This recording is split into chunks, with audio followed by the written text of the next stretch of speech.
Et nous sommes arrivés à Nambu-Buddha, c'est un lieu de pèlerinage qui est à peu près à 2h30 de route de Katmandou. Et c'est l'endroit, ici même, où le Bouddha, dans une de ses vies passées, aurait offert son corps à des tigres qui étaient en train de mourir de faim. Si on voit la plaque.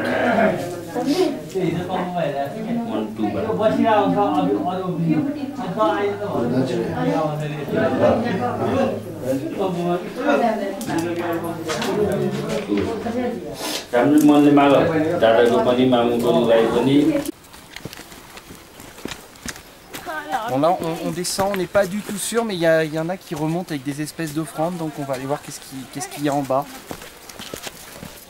Évidemment il n'y a aucun panneau pour expliquer, là on est...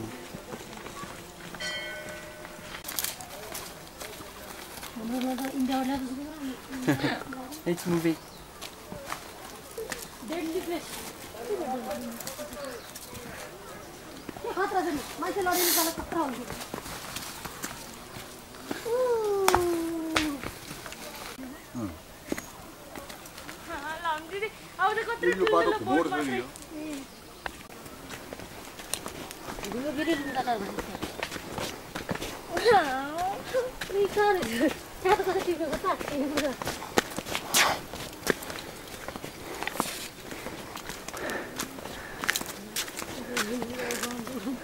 Ah oui, ah, on va vous montrer les orties népalaises. Alors je sais pas si on voit bien là, on dirait des orties françaises, mais elles sont carrément piquantes. Il paraît que c'est une horreur. Quand on les touche, il paraît que ça gratte pendant 2 jours. Que c'est... Voilà. Les orties népalaises. Oh.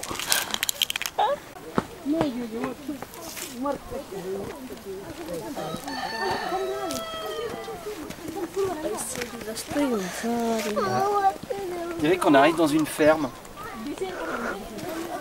Ah oui. Ah oui.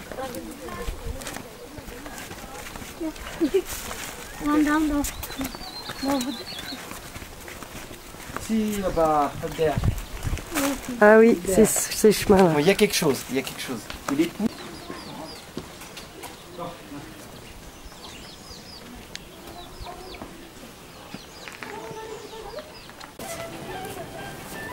Je fais un gros.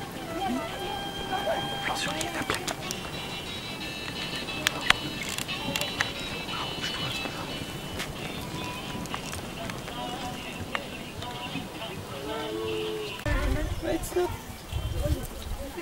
For what? Very nice. I just... Yummy. Happy girl.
Alors, très curieusement, sur cet arbre-là, la coutume locale a l'air de mettre ses cheveux. Il y a plein de cheveux accrochés partout sur les branches, dans les arbres. Il y a des amulettes aussi qui ont été mis. Là, j'ai une pilule de longue vie. C'est vraiment étrange. Tu vois? Là où il y a des sacs avec des cheveux.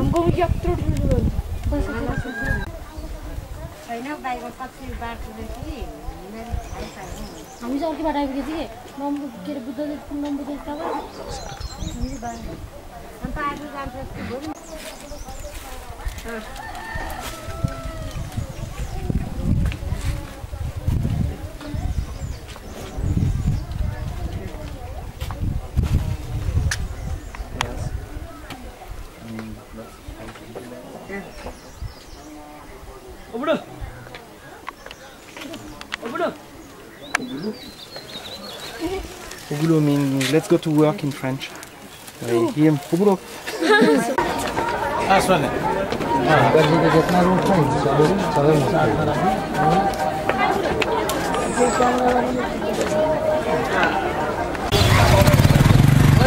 Alors nous sommes au Mandir de Harigaon, c'est un petit temple dédié à Krishna et il a la particularité d'être bâti à l'intérieur d'un arbre. Vous voyez, il y a un arbre énorme et l'hôtel, je vais essayer de ne pas me faire écraser, le mandir est dedans. Vous voyez, l'arbre est là, il a été planté au-dessus et on va faire le tour d'abord.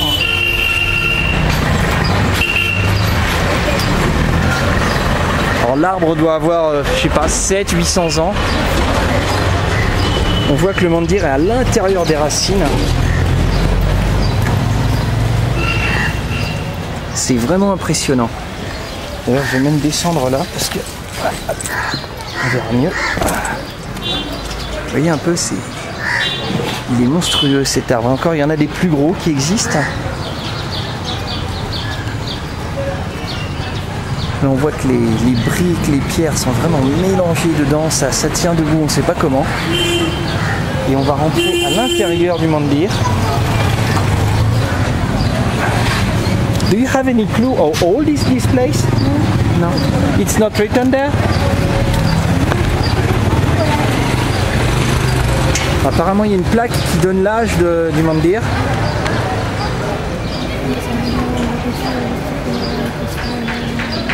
Heureusement qu'on a mis Shlamo avec nous pour traduire. Je vais aller à l'intérieur.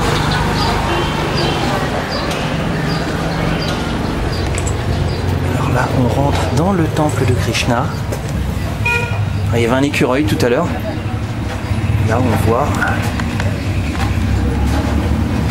une statue de Krishna super ancienne.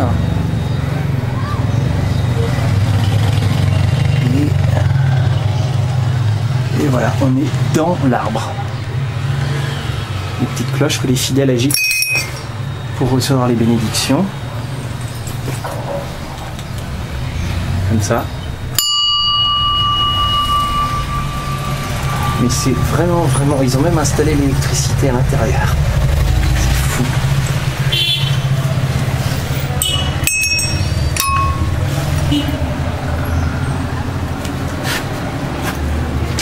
C'est vraiment fou.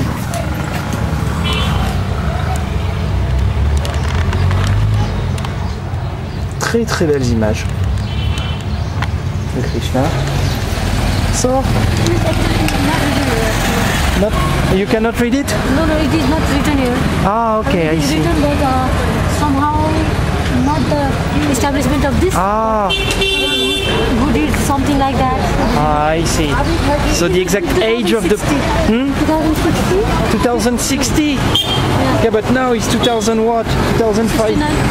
69, oh yeah, so it's very new. Okay, I'll show the next mandir.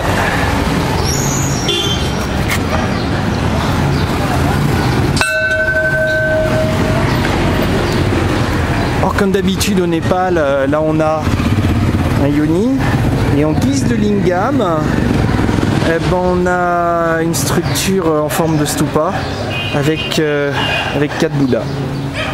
C'est très népalais. Et là on a une autre image d'un dieu hindouiste.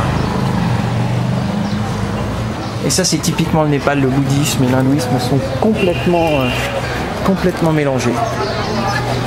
Voilà, et tout ça s'est passé dans les quartiers.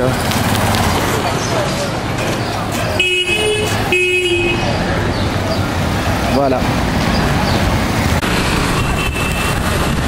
Alors nous sommes sur la route de Soyons-Bourg, y allons à pied. Et là je vais vous faire admirer la rivière, la Bagmati River, complètement bouchée par les poubelles. Voilà, les égouts qui débouchent là. Maman, vous avez de la chance, vous n'avez pas l'odeur. Et là vous voyez les éboueurs, eh ben, ils déposent directement les bennes, carrément, direct à dégueuler dans la rivière. Voilà, des tas de poubelles partout. Et ça aussi le Népal.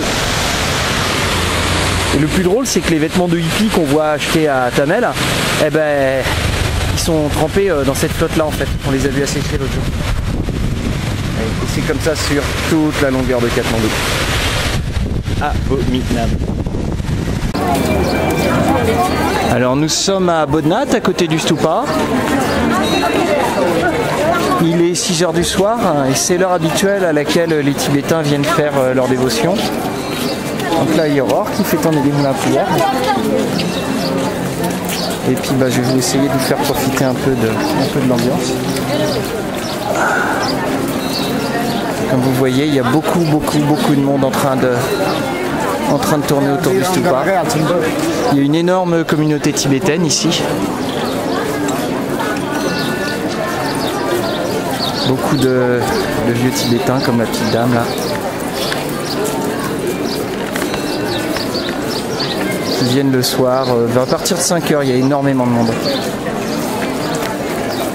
On voit aussi bien des laïcs, des yogis.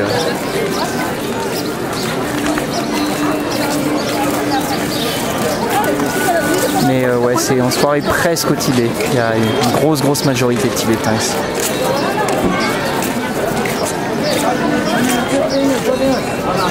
Voilà. C'est très calme. Très calme comme endroit.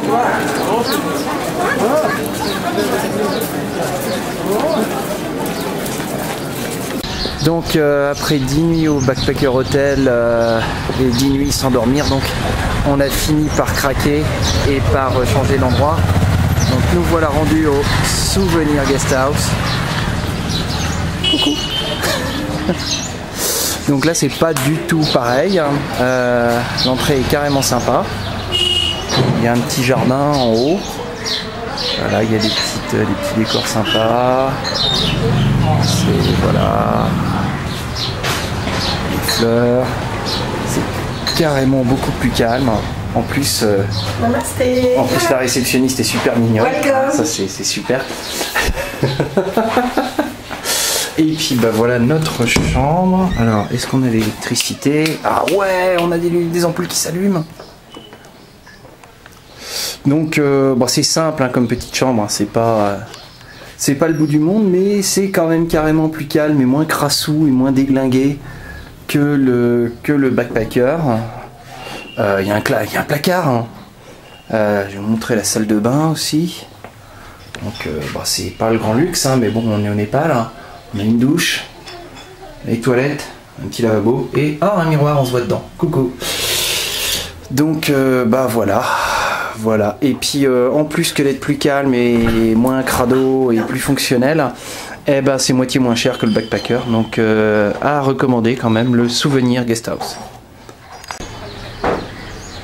Dans la série des mystères de l'Himalaya aujourd'hui, l'électricité népalaise. Donc là vous voyez on a des fils, je pense que c'est des fils de télé qui passent là partout.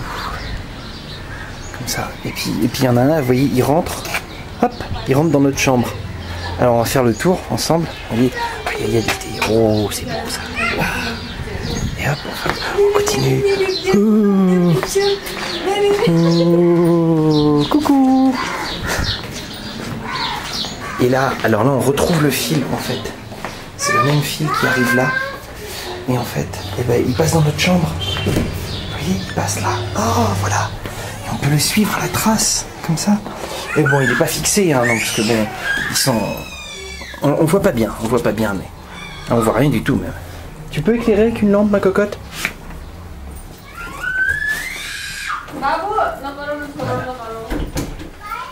Arrêtez, ouais, voilà. Si on éclaire, je sais pas si on va voir mieux. Le voilà, le fil. En fait, il traverse toute la chambre comme ça, en live. Hop, on le suit. Alors, des fois il est par terre. Des fois il est le long du mur. Bon, là il passe dans l'eau devant la salle de bain. Et le revoilà. Et en fait ce fil là, eh ben, c'est le fil d'antenne de la télé de la femme de ménage. Voilà, et puis bah, bien sûr tout est fixé, tout est chattertonisé. Waouh, c'est trop beau. Et voilà, c'était dans la série Les Mystères de l'Himalaya, présenté par votre webmaster préféré.